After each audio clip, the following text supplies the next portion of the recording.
Welcome to News 5 Everywhere.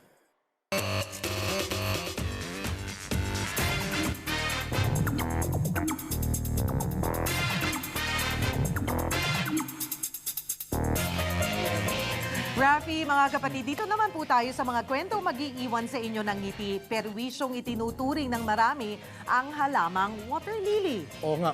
Pero, alam niyo ba, marami pala itong pakinabang, Joel. At ang nakaisip pa niyan, mga estudyante. Alam mo ba?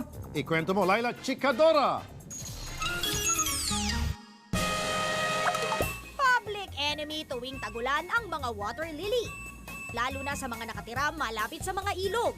Sa parting ito ng Pasig River, tingnan nyo naman halos hindi nyo na nga makita ang ilog sa sobrang dami ng mga water hyacinths o yung mga water lily kung tawagin natin. Pero alam nyo ba na maaari ka rin kumita ng ganito karaming pera sa ganito karaming water hyacinths?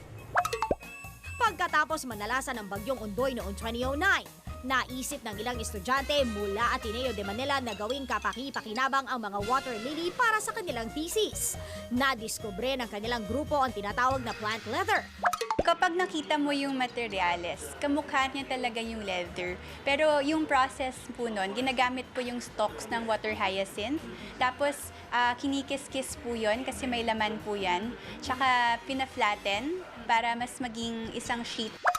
Ilan sa kanilang mga bonggang produkto, ang mga bag, notebooks, folders, giveaways at lagayan ng iPad.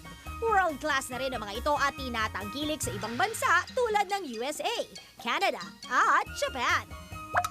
Pero mas importante raw para sa kanila na nakakatulong sila sa komunidad.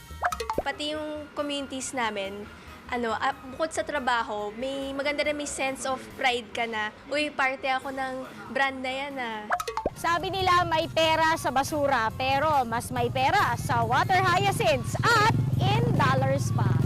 Laila Chikadora, News 5. Be sure to come back. News 5 Everywhere. Copyright 2013.